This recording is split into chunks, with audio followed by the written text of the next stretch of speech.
Greetings, people of Lockdownia. How are you? I am once again going to attempt to cook for your entertainment.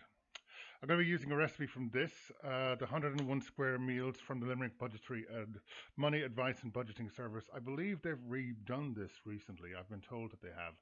So it's a good thing for you to get if you want, because there's some really good recipes in here that are cheap. But I'm going to be doing a beef casserole from it, and yeah, let's get started by introducing our ingredients like a professional show. Okay, let's see this. Right. First of all, we've got 1.5 pounds of round beef steak or rib steak here. A dessert spoon of cooking oil here. One large onion peeled and chopped, and 7 mushrooms sliced. Now, basically, I'm going to use this from it basically sliced mushrooms and onions garnished with parsley from Super Value. It does the job. 3 carrots sliced. Me being me, I got 2. Okay. Salt and pepper. Don't need to introduce those. Beef stock cubes dissolved in a pint of warm water. These are good. And finally, I'm going to have to excuse this, but it says 1 tablespoon of tomato puree. I made this a few weeks ago, and unfortunately, it came in I couldn't find a tube like a toothpaste tube. So I bought this, and it came off pretty well. Unfortunately, this morning when I was getting everything ready, I found out that it had been covered in mold. So I had to kind of throw it out and clean it and whatever. So if you're going to get this, get the tube. See if you can find a tube of it rather than a can, unless you're using a lot of this, in things. Unfortunately, I'm not, so this isn't suitable for me. So I'm just going to have to go without it. I'm sure it's going to be fine. I'm sure you could probably use something like ketchup or something as well if you really need it, if you really want to get a bit of a tomato taste as well. But for now, I'm going to do without it. And that's about it. So when next we see each other, we shall be attempting to the preparation phase. Ooh, exciting.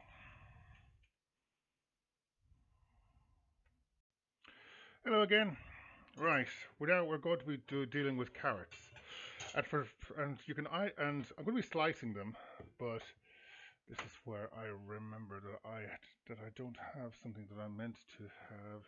Hang on a second. I'll be back. Hello again. Meant to get my potato peeler, which I got in for a couple of euros in the dresser on Maiden Street here in town, in Newcastle West. So support your local businesses because they're going to be hurting for obvious reasons. But anyway, right. First thing to do with this is to chop the 2 ends off because they're not going to be suitable. So put them in there. Now, I found out this morning I actually have 2 of these. Basically, one of these things, which basically shred and cut, specifically for carrots and whatever. Now, I'll explain those in a second, but right now we're just going to try, and I've never used this before, so this is going to be an experiment.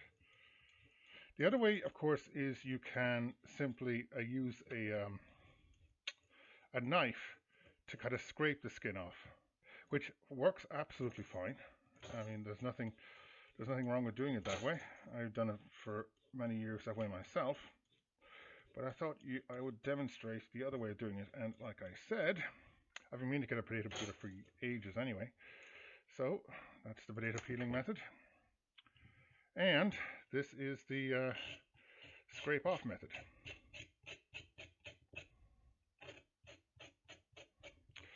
And it doesn't make any difference whatsoever once it's actually cooked because it softens it all up anyway. So any pieces of skin that are left on won't matter all that much. For home cooking, I mean, if you're in a fancy restaurant, they will probably demand that you get every bit off. But for you or your family, you get what you pay for. And if they want you to do it professionally, they should pay professional. And I can't exactly pay myself, so this is good enough for me. Yeah. Okay, that's great.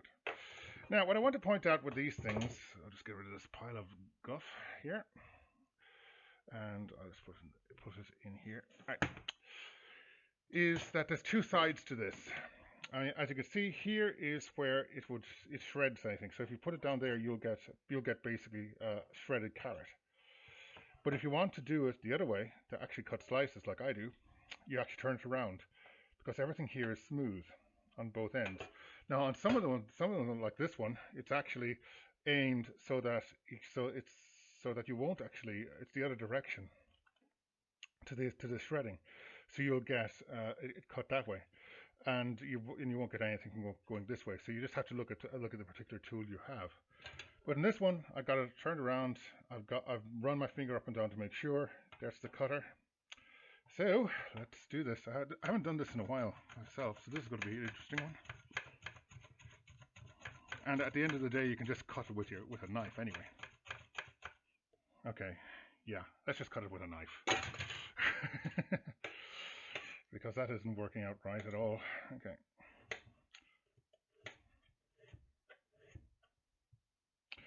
I had one years ago that was really, really good. It was kind of a pyramid shape. I just kind of put it on the ground, put it on, and it had two blades on the side, and I just did it up and down, and it worked really well. But unfortunately, I don't have that one anymore. So let's just do that. I mean, I'm sure I could probably make it work with a bit more practice, but right now I'm just used to cutting it, and I like my carrots a bit chunky. So here we go.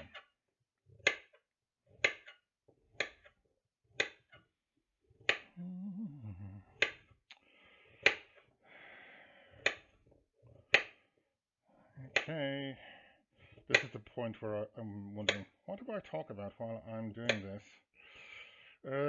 Carrots are good. Okay, now we'll be doing stuff with those in a moment, but now we move on to the other bit of preparation. Obviously if I had like an onion and mushrooms to do, I'd be doing a lot more with them, but I'd be doing a lot more preparation. But yeah, Super Values machine did most of it for me, so I'm not going to go down on that. Okay, and I saw an ad where a cook was just literally crumbling it up between his hands like this, and it was oh so wonderful. Unfortunately, in reality, these things are a bit moist, so they come out pretty chunky when you try and do that. But the overall method is good. You literally just kind of crumple them up between your thumbs and fingers, and then they just kind of fall apart. And that's the way they go. So, and then you stir them around a bit, and if it's warm, you just occasionally stir them while you're doing other things, and eventually they will dissolve. So yeah, that's good enough for now. Okay, I will be right back with you.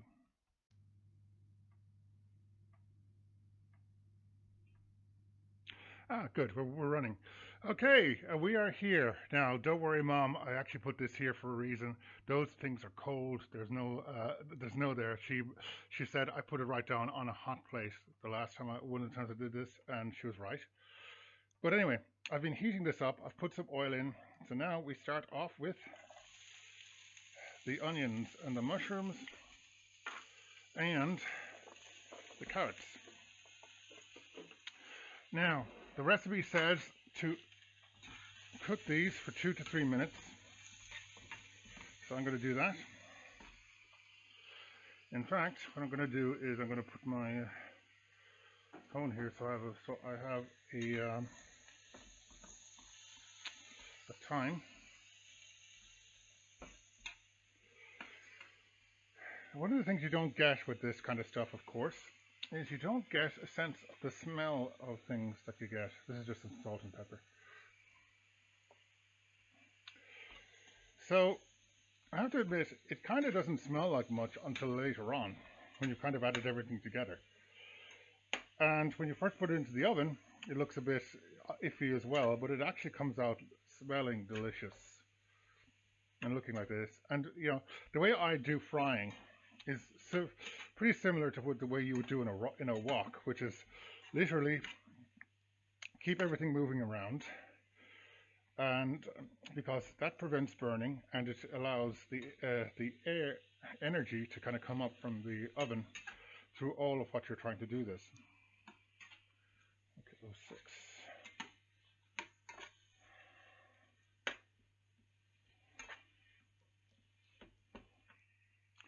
Yeah, I can see it okay on the screen as well. Good, good, good. We're good. The reason I put it here was so you could see me putting it into the casserole dish, which I know might not be a big thing. I could put it on the side here and it wouldn't make any difference. But for complete for completeness sake, it's good to just do that. I was here stirring my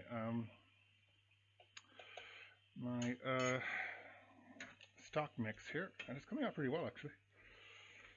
It's dissolving away nicely.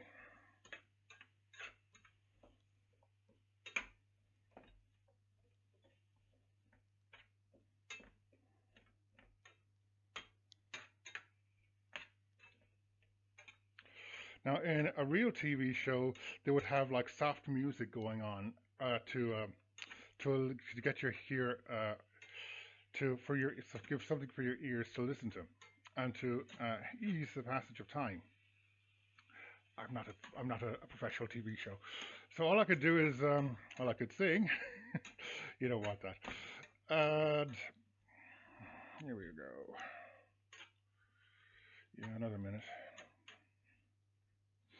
Yeah, it's softening away nicely here actually.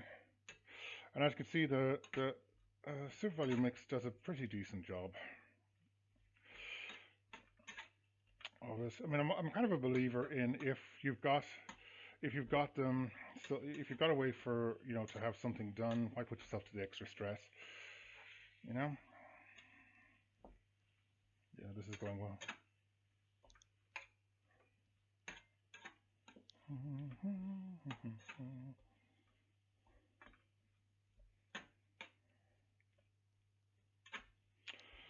Okay, well, it does leave me with what do I want to talk about while I'm doing this. And I thought I would do something a little bit risky for my own sake, I guess, but not well, it's not risky, it's just embarrassing. I'd like to talk about mental health. And mental health is going to be a huge issue because of the coronavirus lockdown. People are going to be stuck inside. They're going to have no place to go. Okay, yeah, we're going to have and so they're going to be dealing with I was going to say challenges, but which I'm going to talk about in a second. But I'll change that. I'm going to say difficulties. They're going to be dealing with difficulties that they haven't really dealt with in the past, and they're going to be stuck online. They're going to have an awful lot of false information thrown at them, and they're by people who want to just cause chaos essentially. And people are just going to feel like they're going crazy. And the fact is, unless you're a very, very rare person, nobody goes crazy. I've probably had it as bad as you're going to get, honestly. Okay, a bit of my history. I suffer from depression since I was 6 years old, pretty much, and I've got some other issues as well. That's the bottom line. Um, and I could say some other things, but I'm actually afraid of saying them because, again, you feel like you're going to be judged, and you're going to be judged, having other people judged around you. It's nothing serious anyway, at least not for anyone else. But the point is that I had great difficulties dealing with people growing up, and well into my 20s and 30s and 40s. I'm heading into my 50s now. And really, and when I started hearing some PC stuff going on about, oh, we're going to talk about challenges. You got mental health challenges and stuff. I found that dreadfully insulting. A challenge is something that you take on as a challenge for yourself in order to achieve some goal or to prove something to you. Nobody chooses to have mental health problems. It's really, really dumb for me to think that. It is challenging to live with mental health. but it's not a challenge. It is a difficulty, as far as I'm concerned. And it is something that you just have to learn to deal with. But I'm actually more thinking on the terms of you learn to work with it or work around it. Like, for example, might have like only a certain amount of energy to deal with in a particular day. So I might just say, right, I am going to do X, Y, and Z and then rest because I cannot do any more without damaging myself. And if you're working, you prioritize your working. You just say, right, I'm just going to sit in silence until I go to work. I put everything I've got into my work and then I go home and I do that. Now, that's harder if you have a family, obviously. But in that case, you just have to like divide the amount of energy you have between your work and your family. And I don't have a family, so I'm not going to talk about that particular difficulty beyond that. But it is a very hard one for people who have families and who are dealing with depression. And unfortunately, an awful lot of is put on partners of people with mental health to try and work around their partner's difficulty as well. And I have so much sympathy for people like that. But the point is that mental health is livable with. Now, there's very serious mental health difficulties like schizophrenia, where it is very, very difficult to live with, and even taking your medication can be a struggle. And I'm not saying that it's easy, but it's livable with. And I'm 48. And like I said, I've been struggling with this since I was 6 years old. And what I want to do is talk to any kids or whatever who might be feeling that there's something wrong with them, or they're just not seeing things, or they just can't deal with stuff. It gets better. It does get better, but you have to take the storm in your head and bring it out. You have to talk to somebody. That is the thing, because people can be very good. You'll get bullies and people who mock you for it. I'm not denying that. I got a lot of shit when I was growing up. But people, once they know that there's something wrong, they will work with you. They will try and make it easier for you. They will, people are in general good. And and if it's people in school, once you grow up, you just move beyond those people so fast. It's unbelievable how quickly you lose track with people, even the people you like. That's the unfortunate part. But the fortunate part is that you don't have to long term deal with those people anymore. So if you're thinking about ending it all, don't. There is help. You just have to reach out for it. It is never better for you to not be there. It's not. I mean, I've had some people I've known people who've done it, and it just has sent shockwaves for people who are doing it. And now to parents or people who might be having problems, what do you do? Well, until they actually reach out, you can't do anything. What you can do is if you see they're actually being quiet or something for whatever reason, just ask them, is there something wrong? If they choose to reach out, then listen. If they don't, leave them alone. You don't want to put extra pressure on people. And by the way, back to people who are, even adults who are basic thing, you always think it's going to be a terrible thing when you actually start talking about mental health. It isn't. It really isn't. Thinking about it is a lot worse than it actually is. Like I said, people can be good. They can help you in many different ways. They can just, even if it's a case of just leaving you alone when you need it. That's the thing. Or just understanding that you just do not have the energy to deal with them right now. It's particularly the case in people that might have Asperger's. Okay, I've got Asperger's. That's the thing I wasn't trying to say earlier on. And people with Asperger's find it very difficult to even talk about people because they don't really think in words as such. Also, getting back to parents, sorry. You have to be aware that people with mental health do what's called masking, and they do it very well. What's masking? It's basically a very, very high level of acting. They act like everything's fine. They act like this. They act like that. They basically that's people who are feeling absolutely crap that are basically that are basically pretending that everything's fine because they're so good at acting it because they've been doing it all their lives. And and I mean, I had a mental breakdown when I was 15 years of age. No one had a clue, and I'm not blaming anybody for that. No one had an idea that I was going through that kind of thing. I literally thought demons were under my bed. I can laugh at it now, but it was pretty serious at the time. It didn't last too long either, I have to say. It only lasted for a couple of weeks, but yeah, no one had a clue that I was going through that I was going through that kind of experience. So if somebody just says I've been feeling terrible for years to you, don't feel bad that you never noticed it. People are very good at pretending something everything's okay.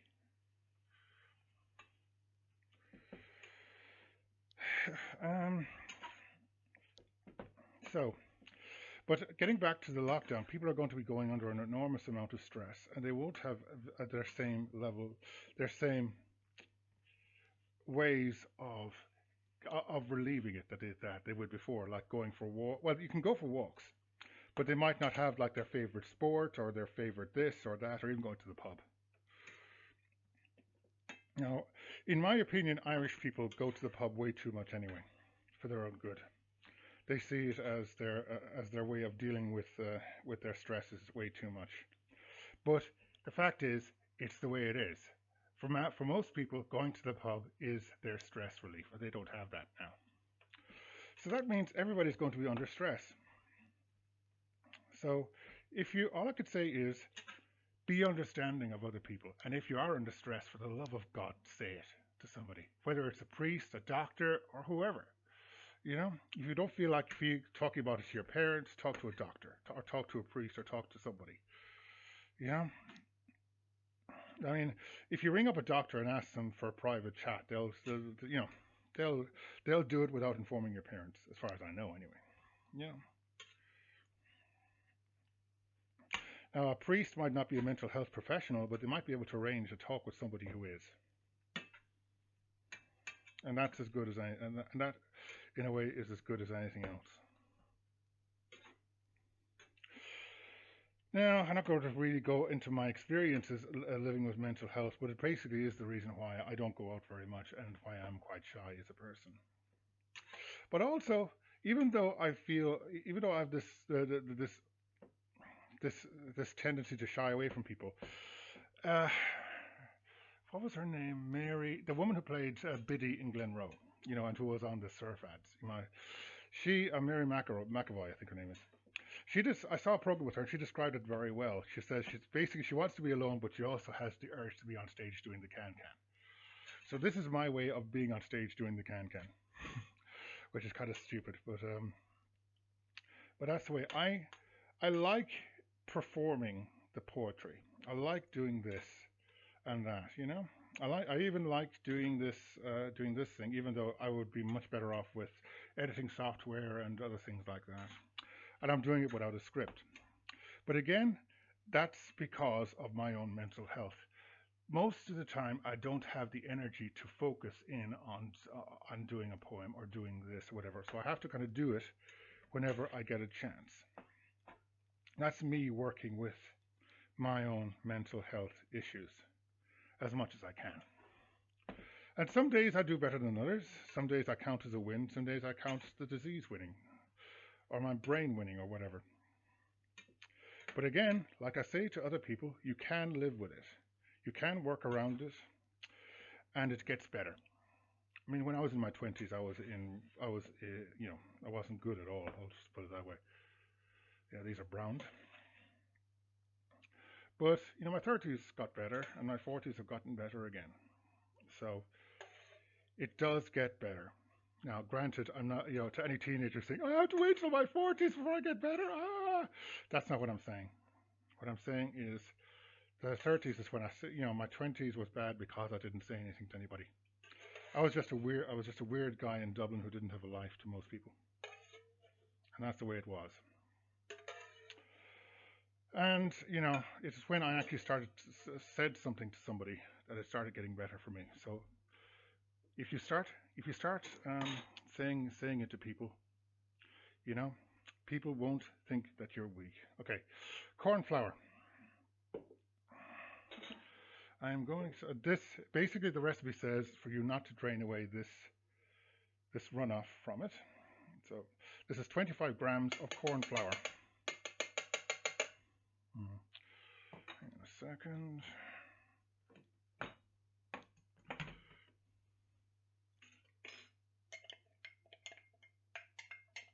Must have been some water in my glass, so it's sticking to it.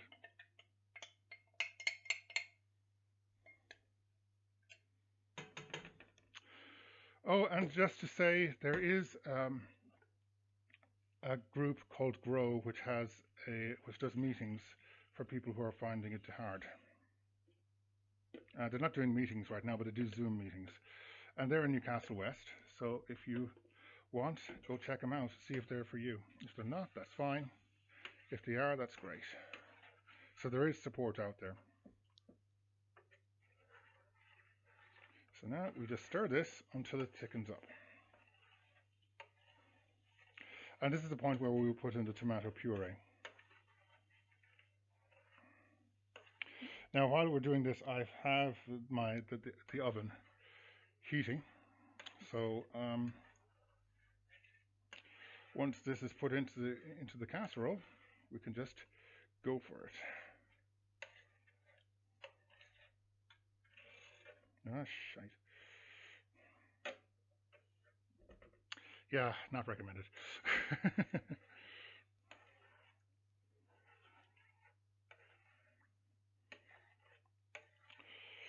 Well, I don't know if I've actually said what I wanted to say when I got the big idea of talking about mental health.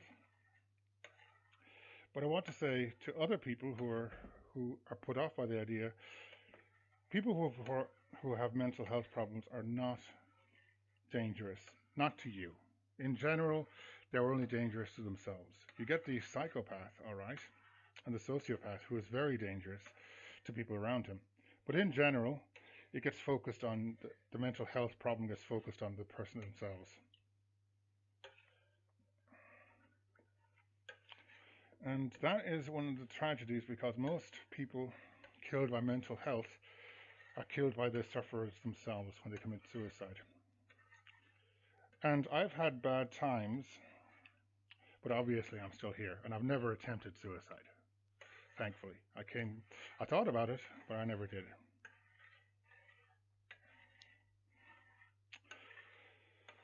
So if somebody says, I would like to talk about something, for the love of God, sit down and give them 10 minutes of your time. You know, it doesn't cost you anything, and it could mean the world to somebody.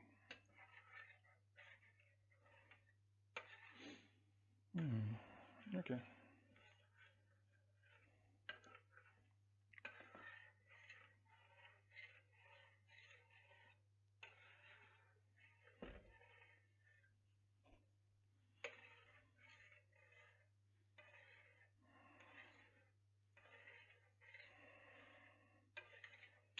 And I've got not much to say, but I will say this. I've been meaning to do this for 4 days, but today is the day, or 3 days I should say. But today is the day I finally got myself in a state where I was able to do this. So, you know, you just got to go when you can go, basically. Yeehaw.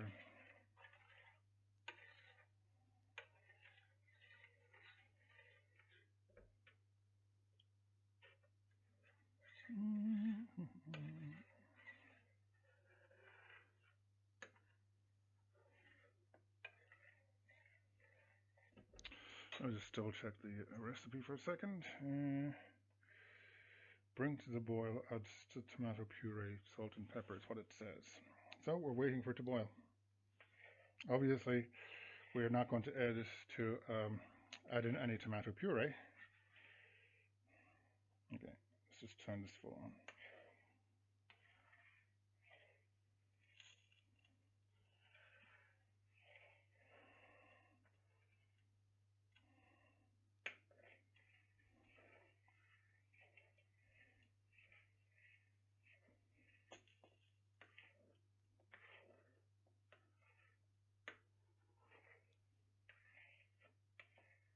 Wish I could make this more exciting. Unfortunately, it is what it is.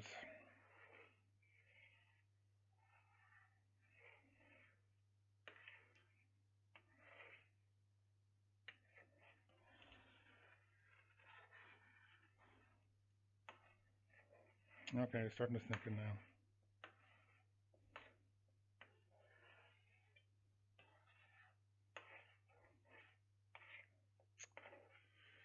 Okay, we're getting there.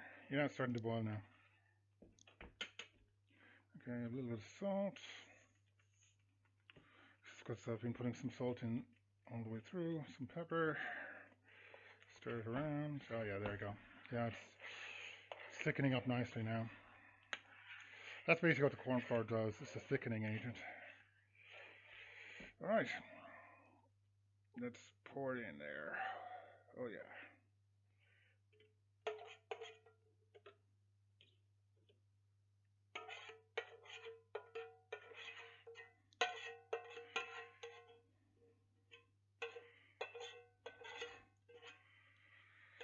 And so that is pretty much it. Now I stick it in the oven for an hour and a half. And when it comes out, it'll be a meal fit for a king, or at least for me. And as you can see, it's seeping down into the nether regions of the casserole. So that's pretty much it. Let's just stick this in here.